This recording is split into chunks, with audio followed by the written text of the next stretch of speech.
Hi நண்பர்கள் அனைவருக்கும் வணக்கம். இப்போ என்ன வீடியோ பார்க்க போகிறோம்னா பொங்கல் பண்டிகையை பற்றி பார்க்க போகிறோம். சற்று முன் வெளியான முக்கிய செய்தி, பொங்கல் விழாவினை பற்றி மகிழ்ச்சியான செய்தி வெளியாகியுள்ளது.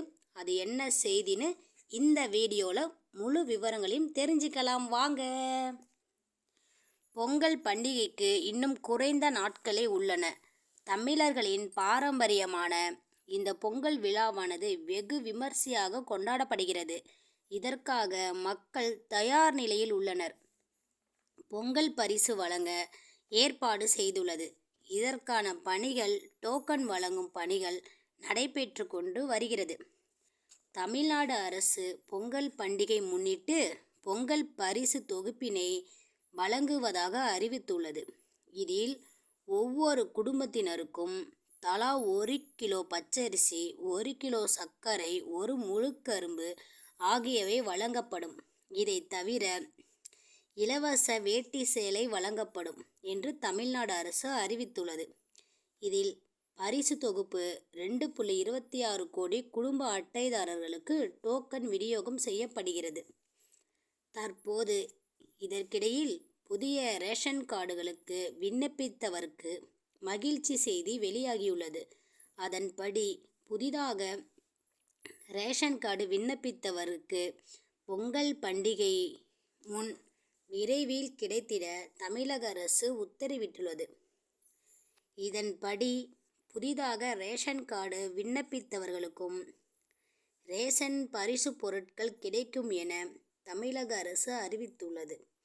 மேலும் புதிதாக ரேஷன் கார்டு விண்ணப்பித்தவர்களுக்கு உடனுக்குடன் பரிசீலனை செய்து தகுதியுள்ள குடும்பங்களுக்கு புதிய ரேஷன் கார்டுகள் விரைவாக கிடைக்குமாறு தமிழ்நாடு அரசு அறிவித்துள்ளது. இந்நிலையில் பொங்கல் பரிசு தொகுப்புடன் சேர்த்து அனைத்து ரேஷன் அட்டைதாரர்களுக்கும் ரூபாய் 2000 வழங்க உத்தரவிடக் கோரி சென்னை ஐகோர்ட்டில் பாஜக சார்பில் வழக்கு தொடரப்பட்டுள்ளது. தமிழ்நாட்டில் இந்த வருடம் அனைத்து பெண்களும் ரேஷன் கார்டுக்கும் ரூபாய் 1000 என்றும், மகளிர் உரிமை தொகை ரூபாய் 1000 என்றும் பெரிதும் எதிர்பார்த்தனர். ஆனால் இந்த வருடம் பொங்கல் தொகுப்புடன் சேர்த்து பொங்கல் பரிசு இல்லை என்று சொல்லிவிட்டார்கள். அதனால் மக்கள் பெரிதும் ஏமாற்றம் அடைந்தனர். மக்கள் உரிமை தொகை ரூபாய் 1000 அவரவர் வங்கி கணக்கில் 10ஆம் தேதிக்குள் வரவு வைக்கப்படும் என தமிழ்நாடு அரசு அறிவித்துள்ளது. அனைத்து குடும்ப அட்டைதாரர்களுக்கும் ரேஷன் கடையிலிருந்து டோக்கன் வீடு வீடாக சென்று வழங்கப்பட்டு வருகிறது.